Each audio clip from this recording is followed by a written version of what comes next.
Javier Sicilia, muchas gracias por aceptar esta entrevista, esta conversación, pues sobre un tema que sin duda marcó la historia de pues un símbolo clave de la mexicanidad y también de la fe en este país, como lo es la Virgen de Guadalupe y el mito de su existencia. Muchísimas gracias por aceptar. Al contrario, Arturo, muchas gracias por la invitación, es un honor, gracias. Se cumplen 26 años casi de la publicación de esa entrevista, 25 de que detonó como un escándalo esa entrevista con el abad Schulenburg, que era el abad de la Basílica de Guadalupe. Cuéntanos un poco, ¿qué fue lo que ocurrió en aquel entonces, Javier? Venía la beatificación de Juan Diego, no me equivoco, o era la santificación, creo que la beatificación. Y nosotros estábamos con la revista X, que es una revista de tiraje muy limitado, que tocaba temas pues, de actualidad, pero desde el punto de vista de la fe, y particularmente desde ángulos de pensadores de esa tradición, tanto tradición cristiana como gandhiana, ¿no? Y se nos ocurrió, estábamos en un tiraje muy pequeño, no nos había ido muy bien, y entró Yus, nuestro apoyo, y esa vez decidimos aumentar el tiro a 1000 ejemplares. No era una revista una amplia cobertura, pues, en el tiraje. Entonces decidimos dedicárselo al tema de la Virgen de Guadalupe. Bueno, fue un tema fundamental en la vida religiosa y política del país. Y decidimos hacerlo por varias entrevistas y teníamos entre las muchas entrevistas que hicimos, dos fundamentales, la del abad de la Basílica y la de Luis Echeverría, que había sido importante en la construcción de la Basílica nueva, de la que tenemos hasta ahora. Y bueno, empezamos tú sabes lo que es el trabajo periodístico, a contactar para poder hacer esas entrevistas. A mí en particular y al subdirector, que era entonces, ya murió un pintor muy bueno, Ricardo Newman, nos intrigaba mucho, a mí me intrigaba mucho que el abad Guillermo Schulenburg, el último abad, ¿no? Lo que más me inquietaba era que era el custodio de la fe guadalupana y sin embargo no creía en la aparición, es un antiaparicionista. Y me pareció una incongruencia, no es un dogma de fe, pero era una incongruencia muy grave que quien custodiaba la fe del pueblo de México y de la Virgen de Guadalupe fuera alguien que no creía en el milagro guadalupano, que no creía en la aparición de la Virgen, ¿no? Razones tenía, bueno, los argumentos antiparicionistas y aparicionistas son muy fuertes, ¿no? Son como el tema de Dios, ¿no? Es decir, no hay nada que avale, pero me pareció una incongruencia. Yo además creo en la aparición de la Virgen, ¿no? Como creyente. Me pareció una incongruencia y yo quería confrontarlo justamente en vísperas de la beatificación, porque algo que era tremendo en el argumento de Schulenburg y en el argumento de los antiparicionistas es que Juan Diego no existía. Y si no existe el sujeto del milagro, el milagro no existe, ¿no? Y bueno, sobre esa línea fuimos a buscar al abad. Yo, por familia, tenía una relación fuerte con la familia del abad. Mi padre y mi madre eran muy amigos de una de sus hermanas, de esa Schulenburg. Y de hecho, cuando yo era pequeño, el departamento que yo vivía, pertenecía a mi abuela, el edificio, justo enfrente del departamento donde nosotros vivíamos, vivía la mamá de Guillermo Schulenburg, de la abad, de mi tía, y había una relación de familia. De hecho, yo cuando tenía a mi hermana, cuando nos regañábamos, nos íbamos a refugiar a casa de la abuelita, de la madre de Guillermo Schulenburg. Y era entonces cuando él todavía no era abad, era el rector de la universidad, el rector del Seminario Conciliar de México, que se encuentra en Tlalpan. Y de ahí sería elegido abate de la basílica. Y entonces, en nombre de esa pues casi familiaridad que había, ¿no? Yo siempre a su hermana le dije, tía, le pedí, pues ya mi tía había muerto, le pedí a su esposo, el abogado Carlos Heredia, pues que le dijera a Laval que yo estaba muy interesado en entrevistarlo y que se me abría un espacio. Y me lo abrió muy amablemente y fuimos una mañana a ver a Laval. Y empezó el diálogo. En un momento dado, pues yo llegué al punto fundamental al que me interesaba de la entrevista. Y le hice la pregunta, ¿no? ¿Por qué no creía en la aparición? Porque entonces pues dio todos los argumentos muy semejantes a los que sostiene O'Gorman, ¿no? Que es uno de los grandes aparicionistas. Y se negaba, a mí me pareció un absurdo pues negar la fe, ¿no? Yo como le decía, es curioso que usted niegue la fe de la Virgen porque no aparece un acta de nacimiento, porque no había actas de nacimiento en ese entonces para los indios, y que se niegue a aceptar. Nosotros creemos en la resurrección de Cristo, pues porque unos pescadores y una prostituta dijeron que resucitaron, que son los evangelios. No necesitamos otro argumento. Aquí habría que... La fe descansa sobre la palabra de un indígena, sobre la palabra de un indio y de unos indios que con el Nican Mopowa dieron testimonio de esa aparición. ¿Por qué tendríamos que negar la aparición de Juan Diego? Pero usted tiene derecho, como un teólogo racionalista, a negar. Lo que no tiene derecho es a negar, a ser el custodio de esa fe. Dio más argumentos, fue muy interesante. Los argumentos son argumentos muy sólidos desde el punto de vista de los aparicionistas. Y pues ahí terminó la entrevista. Y pues no pasó a más, ¿no? Es un muy buen número, es un número 16 de hijos, ¿no? El padre Poitier también, que dijo cosas muy importantes, el padre Olimón, muchos estudiosos del fenómeno de la Guadalupe. Un año después me encuentro, llego a tomarme un café a California, que quedaba de paso a mi casa y venía a trabajar. Y veo ahí donde ponen, están entre los periódicos, en primera plana, el Reforma, que Schulenburg negaba la aparición de la Virgen ya en el periodo de la próxima venida del Papa de la beatificación. Me llamó mucho la atención porque la columna pues sacaba cosas que nos dijo Schulenburg en esa entrevista. Compro el Reforma, lo leo, y me doy cuenta que en realidad una parte de la entrevista, precisamente la parte de la entrevista donde él niega la existencia de Juan Diego, y por lo tanto niega la aparición, había sido retomada por 30 Giorni, un diario romano muy importante, ¿no? Que se publica en el Vaticano, y que bueno, tiene una difusión larga y grande en todo el mundo, y que se había vuelto un escándalo. Voy a ver a Ricardo Newman porque tenía una reunión con él y me dice que están buscando el Reforma.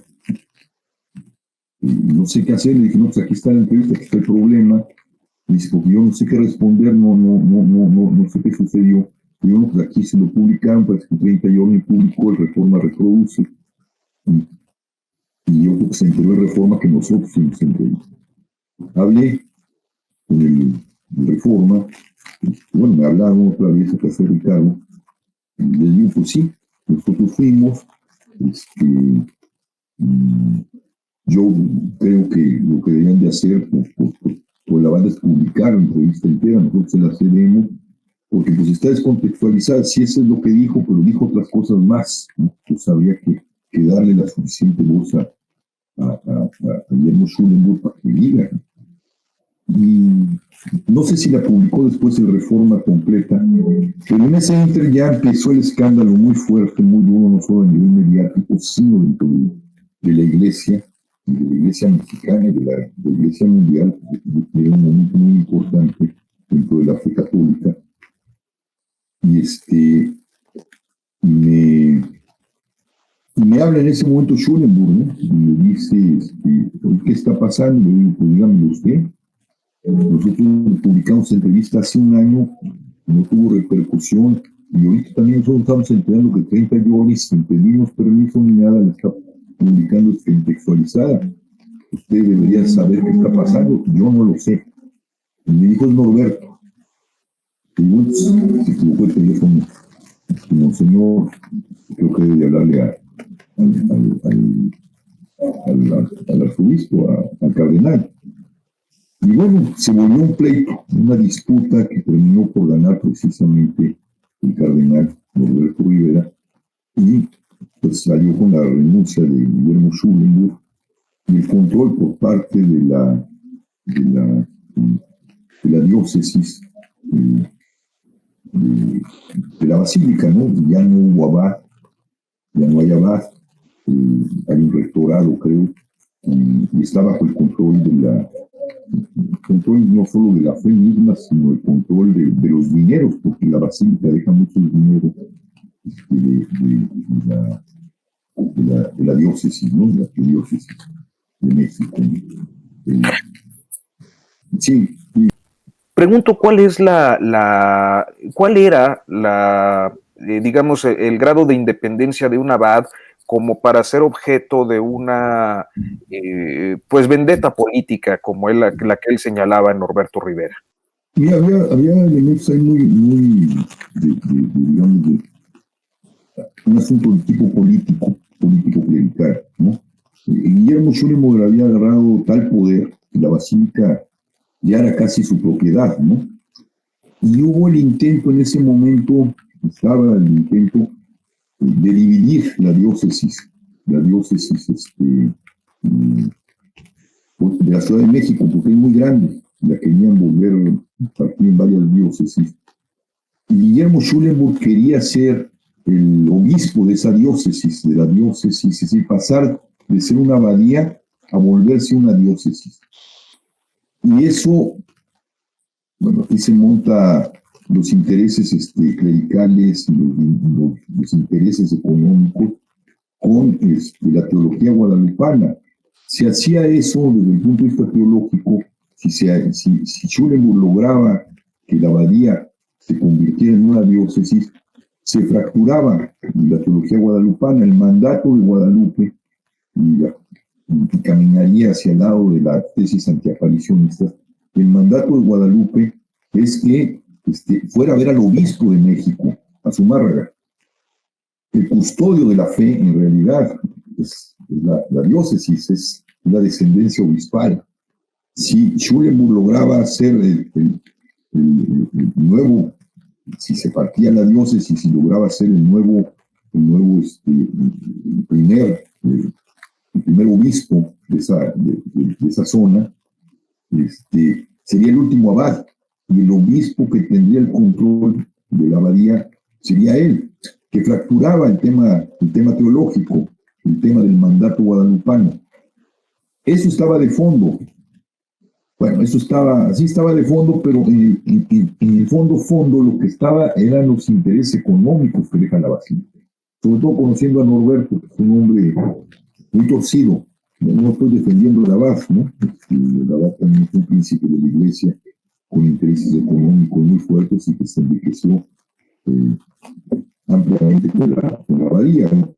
No tenía el dinero que dejó, no vivió en un departamento, nosotros no tenía el capital suficiente como para darse los lujos que tuvo durante toda su reinado en la abadía, ¿no?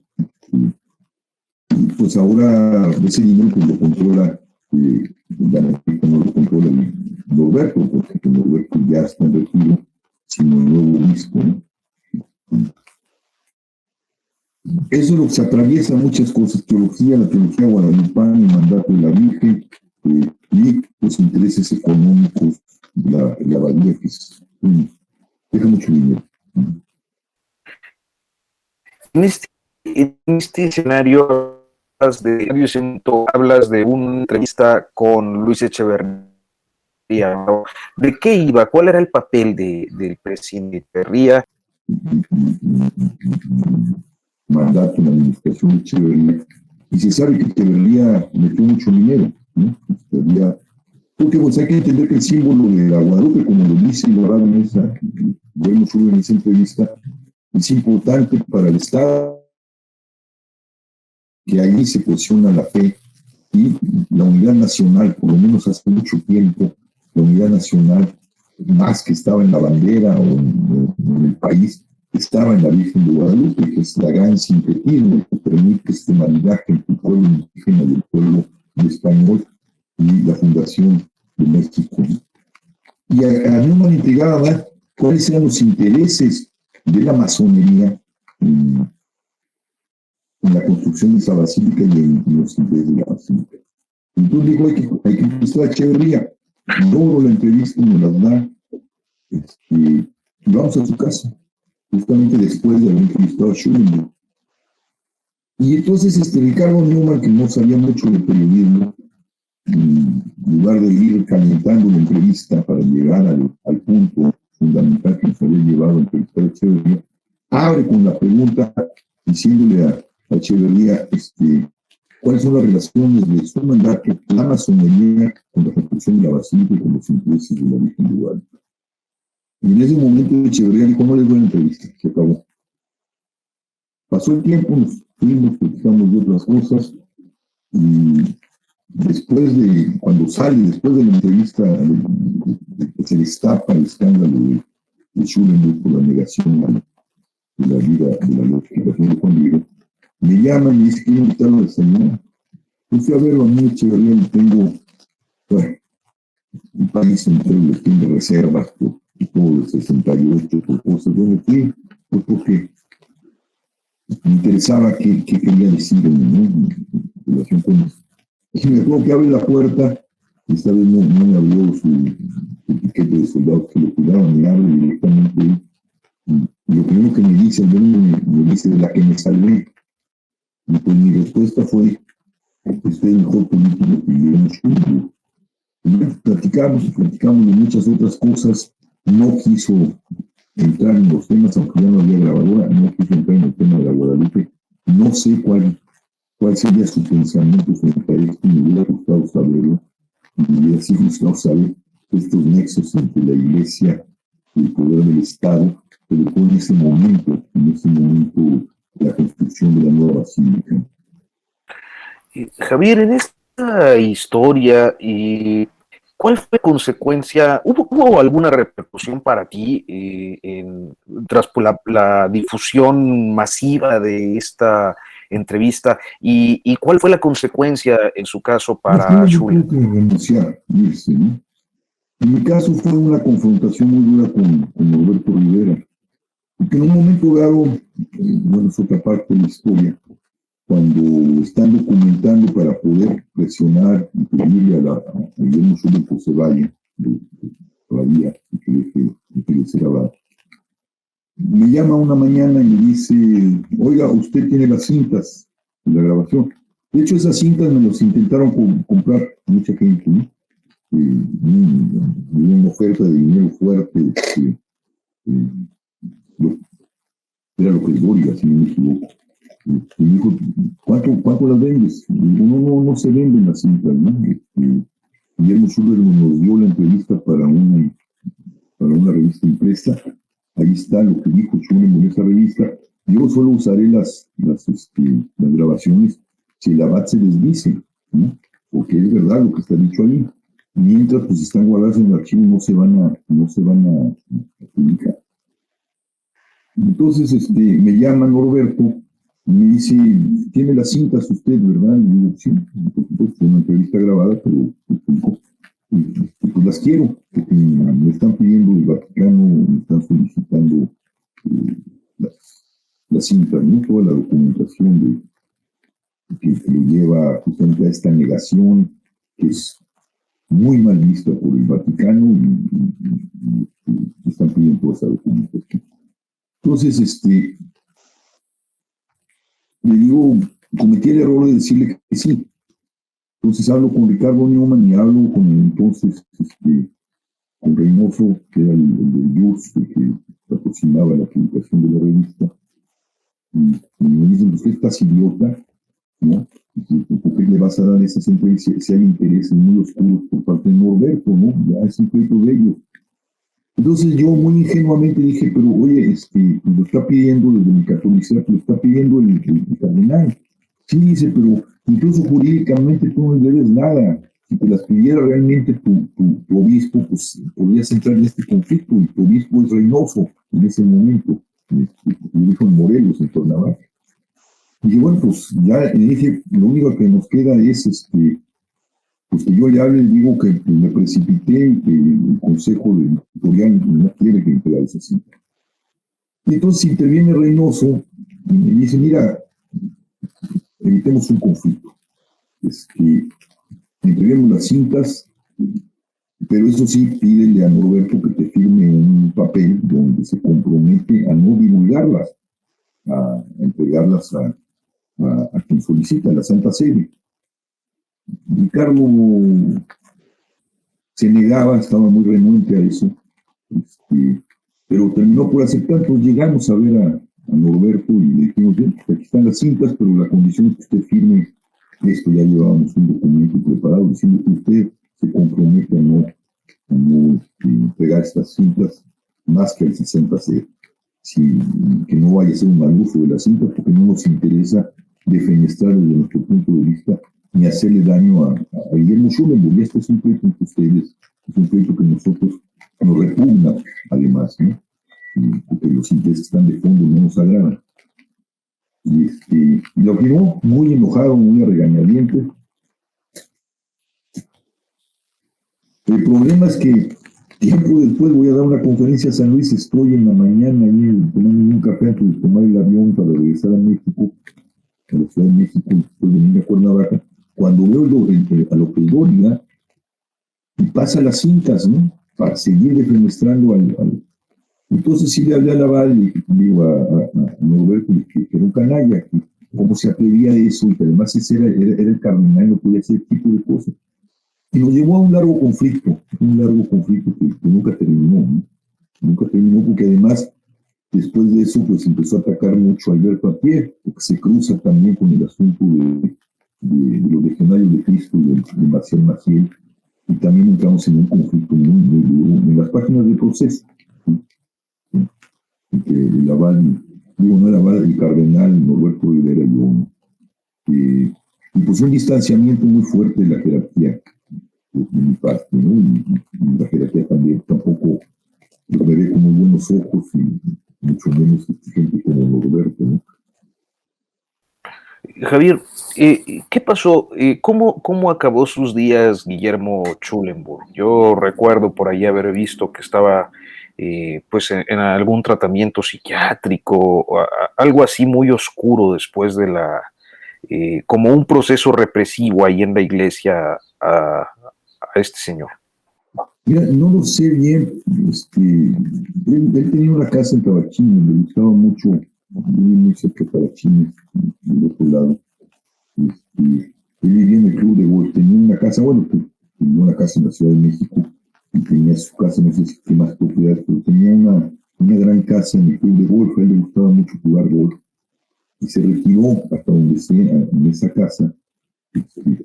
Yo iba mucho a misa al convento de las Carmelitas, al norte de la ciudad de Cuernavaca, y por lo general celebraba Schulenburg. No sé si estaba, ya era un hombre muy mayor, muy mayor, tenía casi como 90 años. Y una vez me llaman y me dice, oye, quiero que vengas aquí a la casa de Tabachines, porque acabo de terminar mis memorias. Y cierro mis memorias con la entrevista que me hiciste. Quiero que la leas, quiero que leas el último capítulo y me digas cómo lo ves. Entonces me fui, me interesaba ver cuál era el punto de vista de Schulenburg sobre esa entrevista, ¿no?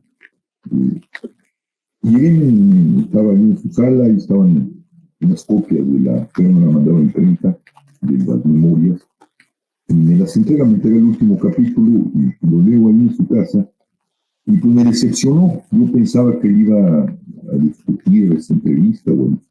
No, simplemente cuenta como un administrador, un burócrata que está dando un parte, pues cómo se hizo esa entrevista con mucha frialdad, y reproduce toda la entrevista. ¿no? Y diciendo, bueno, pues esto fue, aquí terminó mi mandato, fui el último abad. Si lo que le queda y lo que siento en ese último capítulo con el que cierra sus memorias es que Schulenburg ya lo único que le quedó como satisfacción es haber sido el último abad, ¿no? Si Zumárraga fue custodio y quizá, no sé si en ese momento, pues ahí se depositó la fe de la Guadalupe, y con él se cerró la abadía, ¿no? No sé quién fue el primer abad, pero él se siente como esa parte de esa historia importante de la fe católica en México. Creo que eso es lo que le quedaba como orgullo en esas memorias, en las que cierra su vida incluso. Ya estaba muy viejo y tiempo después moriría, ¿no?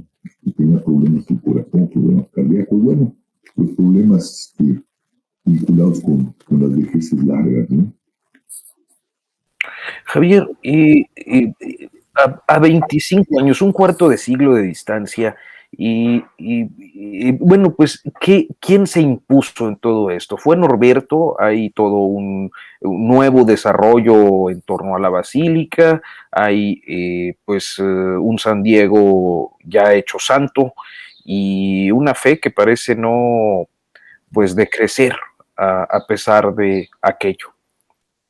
Pues sí, mira, se volvió un asunto económico, un asunto de control de la economía de la basílica, porque pues todo lo que la visitamos hace mucho tiempo, sabíamos que el pueblo de México había hecho un comercio alrededor de la abadía. Bueno, con Norberto empieza a controlarse eso, ¿no? Empieza a ser parte de la abadía y los negocios de la abadía y el control económico de esos puestos por parte de la abadía. Y al final de cuentas, que era pues, la discusión que hemos tenido, la teníamos en Ictus, hacia allá iba ese número de Ictus, que se estaba fracturando el fondo de la abadía, el fondo del mensaje de Guadalupe, ¿no? Guadalupe vino por los más pobres, Guadalupe vino por los indios, por los desplazados. La abadía debería ser la fuente de acogimiento, no de explotación de los indígenas y del pueblo de México. Y tanto el abad como la historia de la abadía, particularmente en las fechas de Guillermo Schulenburg, como con Norberto Rivera, no sé en qué condiciones está ahora, se volvió y sigue siendo una fuente de explotación de la fe. Yo recuerdo, era muy impresionante el despacho, el escritorio de Schulenburg, ¿no? Estaba lleno y bien clasificado de objetos de la fe de la gente que iba a dejar de la Virgen, ¿no? Y los usaba como souvenirs, ¿no? Pero era una cantidad, lo que no era económico, lo que no podía venderse, lo tenía ahí como souvenirs para la gente que lo fuera a visitar. Pues fue un hombre de poder, un hombre que se hablaba con los presidentes, como los obispos, con gente muy poderosa económicamente, ¿no? La abadía es una fuente de, así como acoge, ¿no? Llama al pueblo de México. Pues, hemos tenido problemas ahora con la pandemia, ¿no? Para evitar que la abadía se llenara el Día de la Virgen. Concita también el poder político, concita también el poder económico.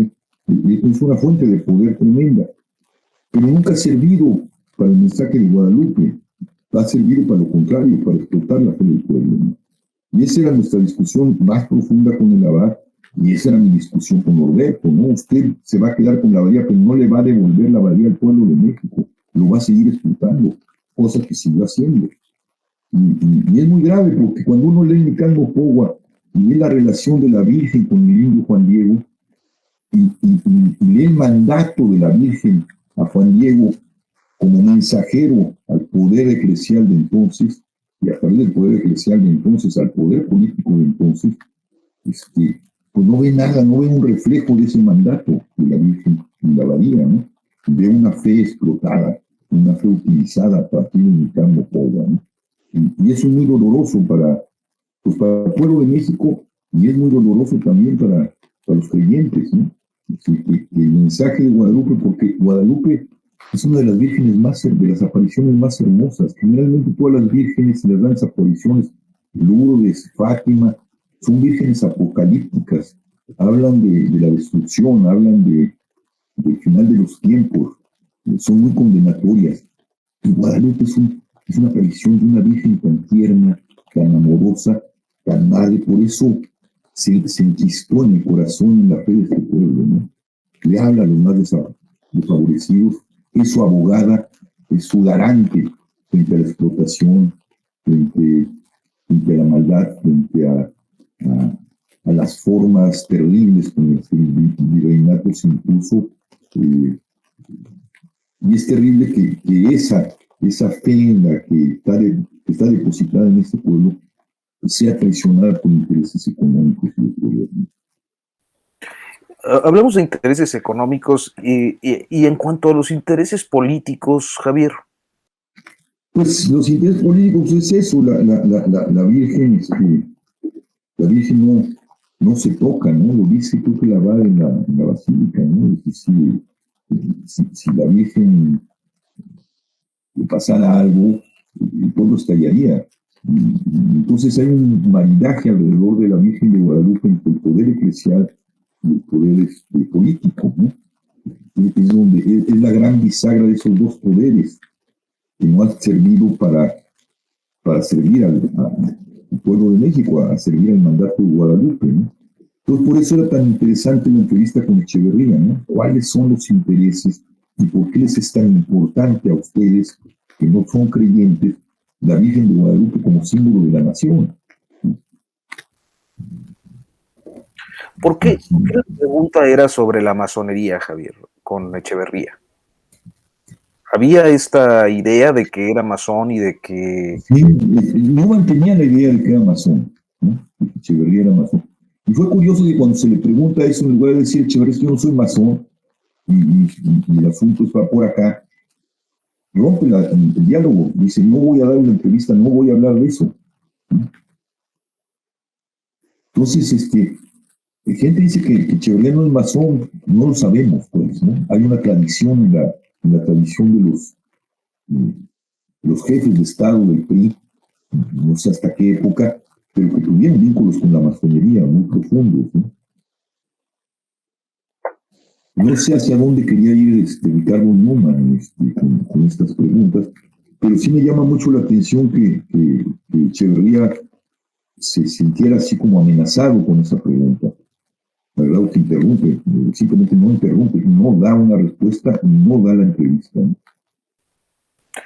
Javier, Cecilia, pues yo te agradezco mucho que me hayas aceptado esta charla para entender un poco más de lo que ocurrió hace un cuarto de siglo. Seguro para muchos puede ser una novedad, sobre todo quienes son más jóvenes, y a muchos otros les recordará pues este episodio tremendo, sonoro, de resonancia internacional que pues detonaste con un trabajo magnífico como lo era en general la revista Ixus y en particular aquella edición 16 de 1995. Muchas gracias, Arturo. Espero que te sirva para reconstruir la historia de la fe de este pueblo y los conflictos entre eclesiales y terribles que a veces borran la fe, borran el sentido del evangelio, borran el sentido profundo de la fe de un pueblo, de la fe católica, y hacen que la gente deserte, ¿no? En lugar de ser como lo dice en Campo, una fuente de refugio, una fuente de amor y de paz, se vuelve una fuente de destrucción y de conflicto. Muchísimas gracias, Javier. Gracias a ti, Arturo.